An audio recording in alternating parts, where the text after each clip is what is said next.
Hello everyone. Sorry I couldn't deliver any lecture uh, since 2 days because I had a little problem in my mouth.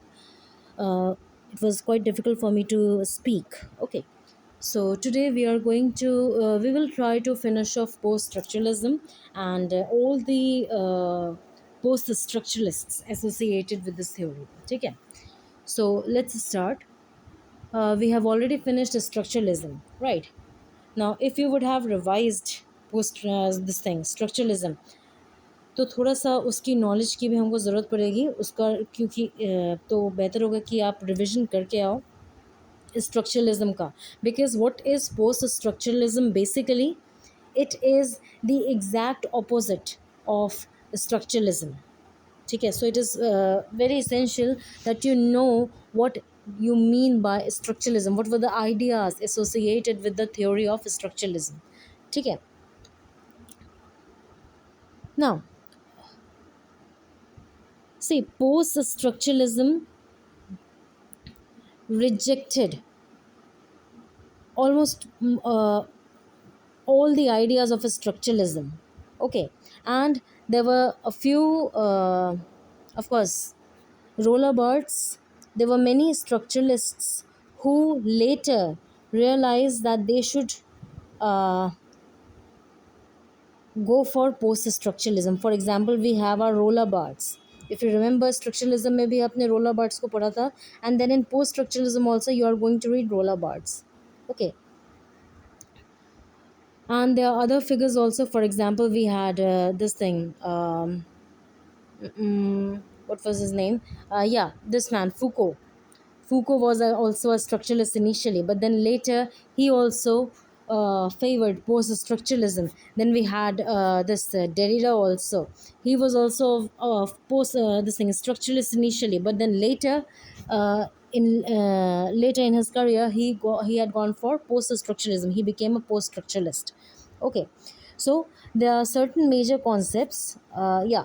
First of all if you could recall, सबसे पहले आपका new criticism आया था, then आपका formalism आया, then आपका structuralism आया, then finally आपका पोस्ट स्ट्रक्चरलिज्म या फिर डीकंस्ट्रक्शन की थ्योरी है. राइट, एरो थोड़ा ऊपर नीचे हो गया है. I hope you will be able to understand this thing. Okay, now the concepts which are given by post-structuralists and deconstruction. First of all, they defied the presence of any structure. If you could recall, structuralists का क्या main idea था? They used to believe that anything, if you wish to understand anything, you can't generate the meaning of that particular thing in isolation. Rather, you will have to depend on the context of that particular thing, or you have to rely upon the larger frame it is part of. Right, if you could remember, structuralism में यही तो था कि आपको अगर किसी चीज़ को समझना है तो वो जिस चीज़ का पार्ट है उस चीज़ को समझने की आपको ज़रूरत है. राइट, फॉर एग्ज़ाम्पल मुझे याद है, जहाँ तक मैंने आपको एक एग्ज़ाम्पल भी दिया था कि ओड का, यस, ओड का एग्जाम्पल दिया था, जिसमें मैंने आपसे कहा था कि अगर आपको कोई सर्टन पोम मिली है एंड अगर आपको उसको समझना है तो आप पहले क्या समझोगे कि वो किस जॉनर को बिलोंग करता है. फॉर एग्जांपल ओड है अगर ये, तो आप उसमें चेक करोगे कि हाँ ओड के सारे कैरेक्टरिस्टिक फीचर्स हैं कि नहीं हैं, फॉर्म ऑफ ड्रेसल और जो भी चीज़ें एसोसिएट होते हैं ओड में, वो सब चीज़ें हैं कि नहीं हैं. And once you are done with this thing, तब जाकर के you would be able to make out, okay fine, this is an ode, और उसके जो भी कैरेक्टरिस्टिक फीचर्स समझ करके आप उस पोम को उस कॉन्टेक्स्ट में समझने की कोशिश करेंगे. राइट, तो स्ट्रक्चरलिज्म यही था कि कोई भी चीज़ अपने आप में एग्जिस्ट नहीं करती है. अगर आपको उसको समझना है किसी भी चीज़ को, तो आपको उसके कॉन्टेक्चुअल चीज़ पे ध्यान देना पड़ेगा. दैट मीन्स किस चीज़ का वो पार्ट है, उस स्ट्रक्चर का पूरा ध्यान देना होगा, तब जाकर के would be able to understand the meaning of that particular thing. Right, now post structuralist का क्या कहना था? Post structuralist were of the view that there is not a presence of any structure in anything. Structuralism structure पे ही ध्यान दे रहे थे, और post structuralism क्या कह रहे हैं, कोई स्ट्रक्चर नहीं होता है, बिल्कुल भी नहीं होता है. Okay, there is no structure. And they said that meaning is something which you can't find. ठीक है, why? Because it is nowhere located. You won't be able to find meaning of a certain thing. ठीक है? Why? Because the very suppose एक एकदम simple सा मैं एक आपको एग्जांपल देती हूँ. सपोज आई एम सेइंग, कुछ भी ले सकते हैं,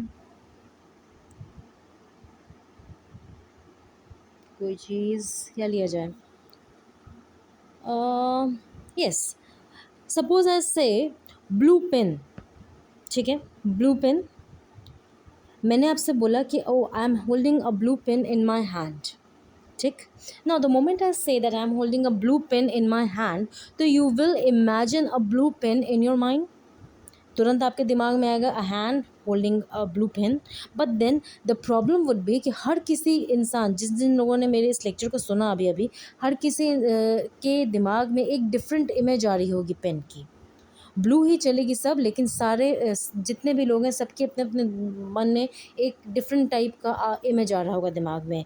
सारे इमेजेस डिफरेंट होंगे. मैंने जो पेन हाथ में पकड़ी है वो डिफरेंट होगी अगर मैं आपके जो आपने सोचा है अभी ब्लू पेन को, उसके इमेज में. राइट. मैंने ब्लू पेन बोला, मैंने ब्लू पेन पकड़ा हुआ है. आपने इमेजिन, सपोज मेरे हाथ में है, ये कौन सी पेन है, रोरिटो की है पेन. ठीक है, मैंने बोला कि मेरे हाथ में ब्लू पेन है. But the blue pen which I am talking about belongs to this particular brand Rorito. ठीक है, दिस कंपनी रोरिटो. लेकिन हो सकता है आप में से किसी को, मैंने जब ये चीज़ बोला कि I am holding a blue pen in my hand, तो किसी के दिमाग में हो सकता है लिंक के पेन की बात दिमाग में आ रही है कि हाँ एक लिंक पेन जो कि ब्लू कलर की है, मैम ने पकड़ा हुआ है हाथ में. या फिर कोई और किसी और वे में सोच सकता है कि ब्लू पेन है, तो हो सकता है वो जो यूज़ एंड थ्रो वाली पेन होती है ब्लू वाली, वो किसी ने सोच लिया होगा. हो सकता है कोई और बंदा कुछ और सोच रहा हो. तो मैं एग्जैक्टली आपको कम्युनिकेट नहीं कर पा रही हूँ कि मैं बोलना क्या चाहती हूँ. Right, that is what Derrida too said, that language is unable to clearly communicate ideas. ठीक है, this is what Derrida also said, that language, it is very difficult for language to communicate ideas. Why? Because for every person the image of blue pen is different, is distinct. Right. हर कोई blue pen different different way में सोच रहा है. सबकी blue pen blue ही चल रही है, लेकिन हो सकता है किसी की डॉट वाली चल रही हो, किसी की जेल वाली चल रही हो. Right. It depends entirely upon you कि आपका पेन कौन से कंपनी का है या फिर कौन से कलर में चल रहा है. राइट. थोड़ा सा पर्पलिश टाइप का व्यू देता है आपका ब्लू पेन, या फिर थोड़ा जेल वाला देता है, या फिर मॉन्टेक्स वाला पेन जैसा होता है वैसा यू दे रहा है. तो सबके दिमाग में डिफरेंट डिफरेंट इमेजेस. ये तो खैर मीम है, दिस डेरिडा का ये मीम है, that things language is unable to clearly communicate ideas but write books to prove it. So it's just a meme. I'm more interested in memes. I like it, know it very well. So the post-structuralists were of the opinion that it is quite difficult to communicate through language. ठीक है, they believe that because there is no structure, that is why it is difficult for us to communicate the thing that we are thinking about. ठीक है, we won't be able to communicate clearly our ideas. Why? Because to everyone the image of a certain things is different, of a certain thing is different. मैंने blue pen बोला, अभी मैं अगर कुछ और भी बोल सकती हूँ. Suppose I am saying that I am holding a remote in my hand. ठीक है, मेरे हाथ में एसी का रिमोट है. बट देन मे बी आप अपने दिमाग में, मेरे हाथ में है एलजी का रिमोट. हो सकता है आपके घर में हायर के एसी हो, तो आप हायर के एसी का रिमोट देख रहे हो, आप विजुलाइज कर पा रहे हो सकता है किसी और के घर में किसी और कंपनी का एसी का रिमोट हो, तो आप उसको विजुलाइज कर पा रहे हो. तो the moment I say that I am holding, मेरे सामने एसी का रिमोट रखा है, तो सबके दिमाग में डिफरेंट डिफरेंट इमेज जनरेट हो रहा है सेम रिमोट का. राइट. मैं एग्जैक्टली आपको कन्वे नहीं कर पा रही हूँ कि मैं किस टाइप के रिमोट की बात कर रही हूँ. राइट. मैं बोल रही हूँ कि एसी का रिमोट है. I am specifically trying to tell you कि it is a remote through which I can turn on and off the AC or adjust the temperature of the AC. But then to every mind, the visualization of this remote of AC is distinct, different. ठीक है, हर किसी के दिमाग में एक दूसरा ही image आ रहा होगा, राइट। यानी कि मैं अपने आइडियाज़ को एग्जैक्टली जैसा मैं आपको बताना चाह रही थी मैं वो नहीं बता पा रही हूँ। और क्यों नहीं बता रही हूँ?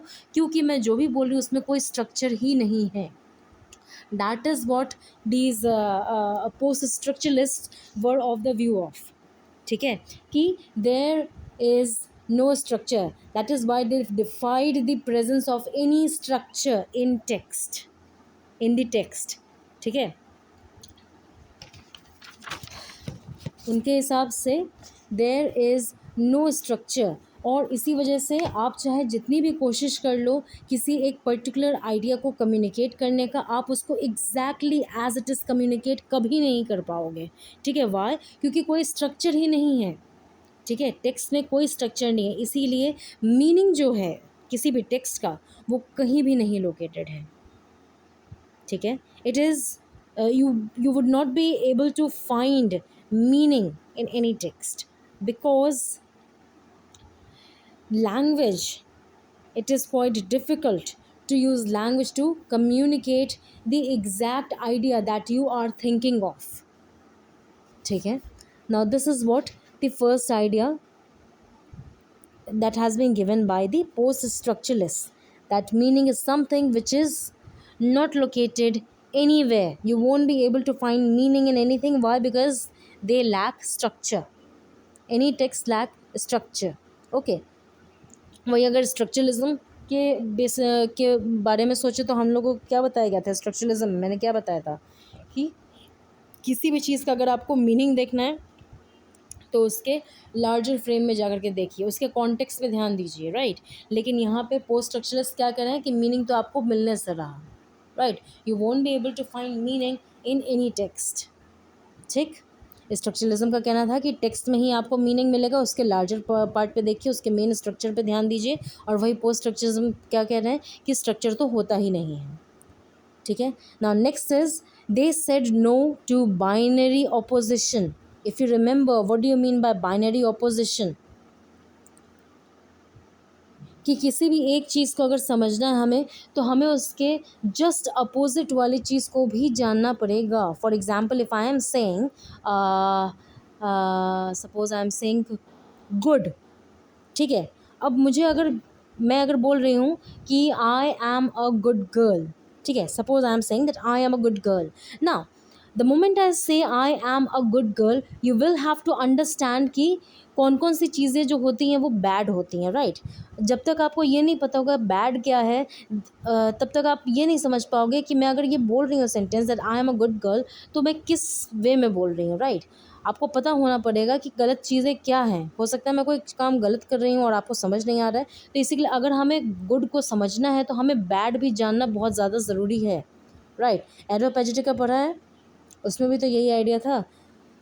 स्टार्टिंग में ही मिल्टन ने डाला था कि अगर आपको ये सेंसेस नहीं लगाना चाहिए, क्योंकि जब तक हमें गलत क्या चीज़ है वो नहीं पता होगी तब तक हम सही और गलत में डिफरेंस कैसे क्रिएट कर पाएंगे, राइट। हमें समझ ही कैसे आएगा कि गलत क्या है और सही क्या है। तो इसी के लिए सही अगर समझना है तो उसके लिए हमें गलत भी जानने की ज़रूरत पड़ेगी, राइट। एरोपैजिटिका पढ़ा है ना मिल्टन का? आई थिंक मास्टर्स के फर्स्ट सेमेस्टर में आपने पढ़ा होगा ना। Let's come back to this topic. So binary opposite structuralist का यही कहना था कि अगर किसी चीज़ को समझना है तो उसके जस्ट अपोजिट, यानी कि जो उसका बाइनरी ऑपोजिट है, बाइनरी यानी दो चीज़ में एग्जिस्ट करता है कोई भी चीज़। अगर मैं बोल रही हूँ लाइट तो लाइट का जस्ट अपोजिट क्या होगा? डार्क होगा। अगर मैं कह रही हूँ गुड तो गुड का जस्ट अपोजिट बैड होगा। Binary, that is why two है ना। और ऑपोजिट है, गुड का अपोजिट बैड, लाइट का अपोजिट डार्क। या फिर अगर मैं रिलीजियस एस्पेक्ट में बोलूँ तो गुड का अपोजिट ईवल भी होता है, राइट। तो until unless you know what you mean by evil, तब तक आपको ये नहीं समझ होगा कि गुड क्या है, right. Now what were the view of these post structuralists?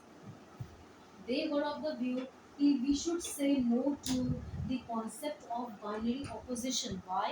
Because the moment we try to understand a certain thing through binary opposition, तो होता क्या है, एक चीज़ को हम ज़्यादा वैल्यू देते हैं और दूसरे वर्ड को हम डिग्रेड कर देते हैं। For example, if I say that, हाँ, आपने देखा होगा कई सारे हॉरर मूवीज़ होते हैं, राइट। हमेशा उसमें दिखाया जाता है कि डार्क होता है, देखा है कभी? कॉन्ज्यूरिंग देखा हो या नन देखा हो या फिर कुछ भी इस टाइप के हॉरर मूवीज़ अगर आपने देखा हो तो उसमें क्या होता है, अंधेरे में ज़्यादातर मूवी पार्ट चलता है। वही अगर आप किसी कोई नॉर्मल मूवी देख रहे हो, फॉर एग्ज़ाम्पल कोई एक्शन मूवी है या फिर कोई कुछ भी किस टाइप की मूवीज़ होती हैं, अरे नॉर्मल मूवीज़ कोई भी मूवी ले सकते हैं, एवेंजर्स, सुपरमैन, व्हाटएवर। वेल, तो उसमें क्या है, उसमें ज़्यादा अंधेरा नहीं दिखाता है, सारी चीज़ें लाइट में होती हैं, right. Light in the sense उसमें लाइटिंग वगैरह काफ़ी अच्छी होती है, you are able to see clearly what is going on. वही अगर किसी आप हॉरर मूवी देखते हो तो हॉरर मूवी में हमेशा डार्कनेस रहती है, एंड डार्कनेस की वजह से आपको ज़्यादा चीज़ें नहीं दिखती है और वो थोड़ा सा क्रीपी माहौल तैयार करता है आपके लिए, राइट। तो what these post structuralist are saying is कि हमें बाइनरी ऑपोजिशन के थ्रू काम नहीं करना चाहिए। Why? Because the moment we go for binary opposition, तो हम लोग क्या करते हैं, एक वर्ड को प्रेफरेंस देने लग जाते हैं दूसरे वर्ड के कंपैरिजन में, उसका जो बाइनरी ऑपोजिट होता है उसको हम ज़्यादा भाव नहीं देते हैं। इस तरह से आप समझिए। फॉर एग्ज़ाम्पल, अगर मैं कह रही हूँ कि oh they were white people, right, you can understand white people, यानी कि वो हो सकता है वो अमेरिका से बिलोंग करते हो सकता है वो रशियन हो सकता है वो आपके ब्रिटिशर्स हों, राइट। तो वो कोई भी हो सकता है, white people. But the moment I say oh they were black people who just came to meet me, now the moment I say black people, तो आपके दिमाग में एक ख़राब इमेज ये आ रही है कि ब्लैक पीपल हैं तो वो ठीक ठाक अच्छे नहीं दिखते होंगे ना। Why are you getting this concept? Because black word में ऐसा कुछ नहीं है, क्या वाइट या ब्लैक वर्ड में कुछ ऐसा है जिसके वजह से आपको लग रहा है कि इसको डिग्रेड कर देना चाहिए, लेकिन जो आइडिया इससे एसोसिएट कर दिया है वो क्या है, वो गंदा है। दैट मीन्स आपने उसको गलत तरीके से लेके रखा हुआ है। तो this was the thought of post structuralist कि हम लोग एक वर्ड को ज़्यादा प्रेफरेंस देते हैं over another word. For example, अगर मैं बोलूँ आपसे कि कोई और एग्जांपल लिया जाए बाइनरी ऑपोजिट का,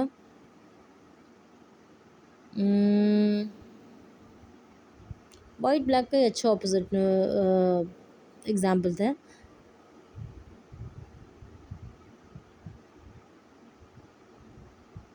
suppose we are describing toddler, ठीक है, टॉडलर यू अंडरस्टैंड, एक छोटे से बच्चे को डिस्क्राइब कर रहे हैं, ठीक है ना। Suppose you were about to go to a certain place to meet your relative but you couldn't go there, ठीक है। मान लीजिए कि आपको कहीं जाना था लेकिन कुछ वजह से आप वहाँ नहीं जा पाए एंड आपके पेरेंट्स ही सिर्फ वहाँ पे जा पाए, ठीक है ना। हुआ ये कि वहाँ पे जहाँ पे आपको जाना था वहाँ पे एक छोटा बच्चा था, ठीक।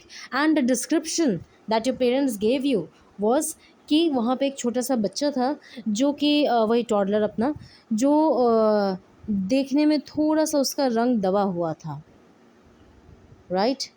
वो गोरा नहीं था ना। गोरा तो आपके दिमाग में रंग दबा होता है, दैट मीन्स काला, राइट। तो ये गोरा काला, the moment you get this image कि थोड़ा रंग दबा हुआ था, his complexion was not that fair, तो आपके दिमाग में एक लग रहा है ओ कैसा बच्चा था, राइट। दिमाग में यही आ रहा है ओ कैसा दिखता होगा। क्यों आ रहा है? Why is this thing happening to you? क्योंकि आपने एक वर्ड को, गोरा वर्ड को ज़्यादा प्रेफरेंस दे रखा in your imagination than to the word this thing, क्या था, काला, right. So that is why आप एक चीज़ को ज़्यादा प्रेफरेंस दे रहे हो ओवर अनदर वर्ड, उसका जस्ट जो बाइनरी ऑपोजिट है उसको आप ज़्यादा वैल्यू नहीं कर रहे हो, राइट, उसको डिग्रेड कर रहे हो। क्या वर्ड के वजह से कुछ ऐसा हो रहा है? मैंने आपको बताया था वर्ड में कोई भी मीनिंग नहीं होती है, उसको हम लोग उसके कल्चरल एस्पेक्ट के थ्रू हम लोग उस वर्ड में मीनिंग एसोसिएट करते हैं। याद है, कैट को कैट कहते हैं, कुछ और नहीं कहते। जैसे हम कैट वर्ड सुनते हैं तो हमारे दिमाग में एक इमेज आती है कैट की, राइट। अब वही मैं अगर आपसे बोलूँ it was a yellow cat, तो आपके इमेज में एक स्वीट सा कैट आपको इमेजिनेशन आप कर पाओगे। द मोमेंट ऐसा it was a black cat, तो तुरंत दिमाग में ईवल थॉट्स आने लगी, oh my goodness it was a black cat, right. तो यही वो पोस्ट स्ट्रक्चरस का यही कहना था कि बाइनरी ऑपोजिशन एक बहुत ही गलत तरीका है किसी भी चीज़ को समझने का। Y?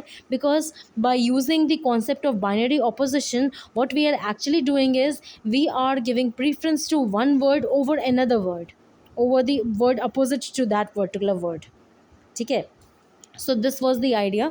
Second idea of the post structuralist, that we should say no to binary opposition. Why? Because एक चीज़ को हम ज़्यादा प्रेफरेंस दे रहे हैं over another per thing, right? Okay. See, जिस एक चीज़ को प्रेफरेंस दिया जा रहा है, see, all this thing, it depends entirely upon the concept of power. ये हम लोग जब फूको पढ़ेंगे then we are going to discuss this thing as well, कि पावर कैसे, पावर रिलेशंस कैसे समझ में आ रहा है बाइनरी ऑपोजिट की वजह से. मैं जब आपसे बोल रही हूँ वाइट पीपल तो दिमाग में अच्छे इमेज आ रहे हैं, but the moment I say black people तो आपके दिमाग में एक कुछ गलत टाइप का इमेज आ रहा है. अगर आपने कोई पुरानी अमेरिकन मूवीज़ देखी हो, अब तो खैर उतना रेसिज्म नहीं है वहाँ पे, but then there was a time when they were a bit racist, and वहाँ पे क्या होता था, जितने भी विलन्स वो अपने मूवी में प्रेजेंट करते थे वो हमेशा कोई ब्लैक मैन हुआ करता था. ऐसा क्यों होता था कि हमेशा एक डार्क कॉम्प्लेक्शन के आदमी को विलन दिखाया जाता है किसी भी मूवी में, वो गोरा क्यों नहीं होता है? राइट क्यों? बिकॉज ब्लैक को हमेशा हम लोग ईवल से एसोसिएट कर जा रहे हैं. क्या कुछ ऐसा है कि ब्लैक चीज़ें जो अगर होंगी तो वो कुछ ईवल ही होगा? नहीं, राइट नहीं होगा. बट हम लोग ने उसी वे में इसको एसोसिएट कर लिया. ये पावर रिलेशंस है कि किसी एक पर्टिकुलर वर्ड को हम ज़्यादा प्रेफरेंस दे रहे हैं, एंड दैट इज़ वाई वो हम उसे ज़्यादा हम एक तरीके से what we are actually becoming is judgemental. हम अपना जजमेंट पहले ही पास कर दे रहे हैं without giving it the thought, prior thought, कि सही है या गलत है, because of the binary opposition. ठीक है. So that is why these post-structuralists, they were of the view that we should say no to binary opposition, because through binary opposition what is actually playing a vital role is your power. ठीक है.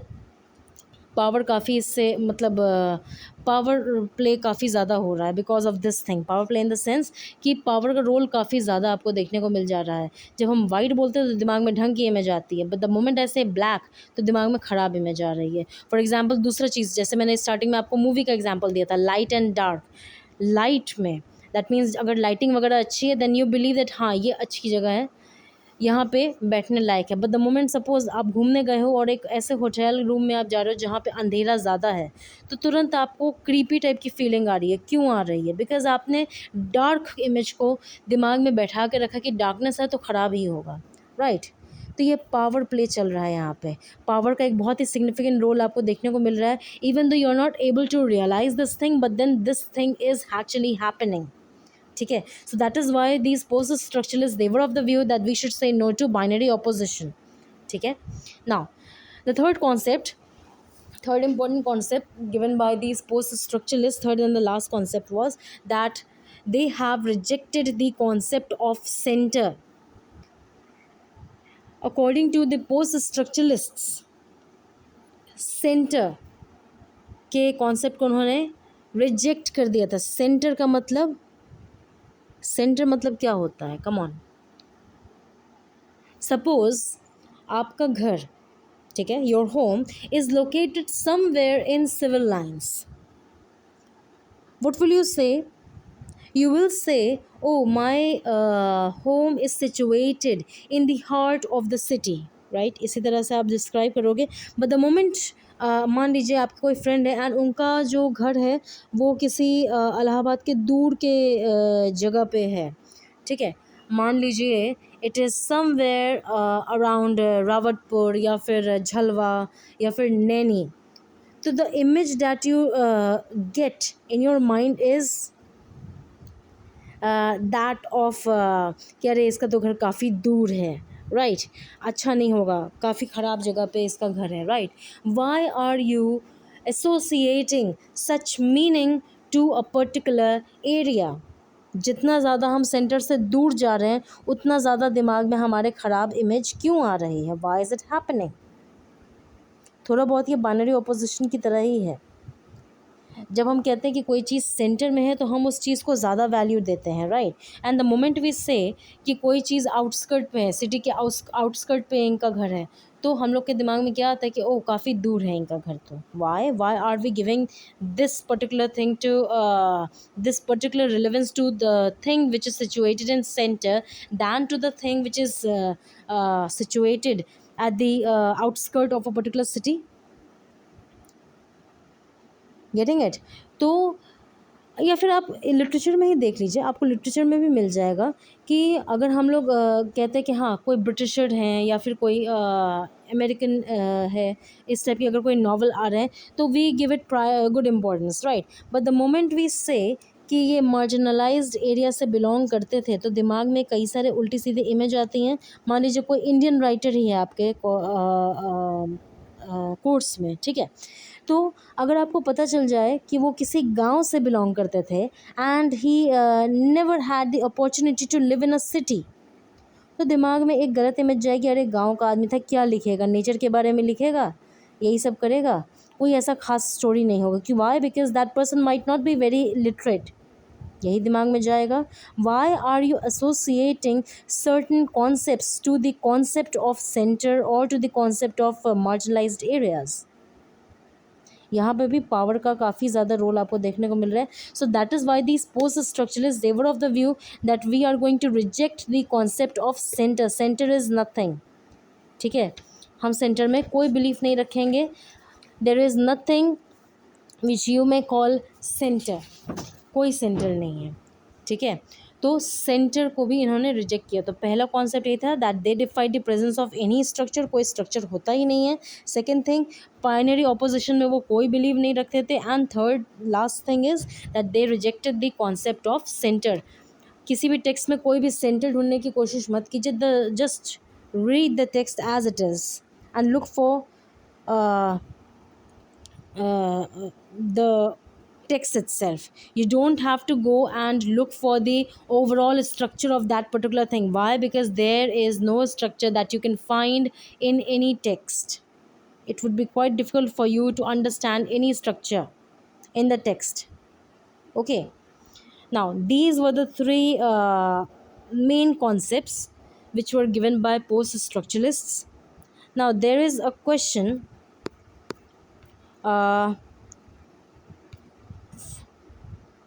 Yes my question is on Foucault, कि देखिए Foucault ने कई सारे कॉन्सेप्ट्स दिए थे। And as far as I remember Michel Foucault is in your course in another unit also, right. आपको मिशेल फूको अलग से भी पढ़ना है and Michel Foucault as a post structuralist भी पढ़ना है। नाउ माई क्वेश्चन इज़ कि फूको ने तो कई सारी थ्योरीज दिया है, ठीक है, बहुत सारे थ्योरीज दे रखा है। For example you are going to find the theory, oh yeah, you are going to find the theory of interrelation of power and knowledge.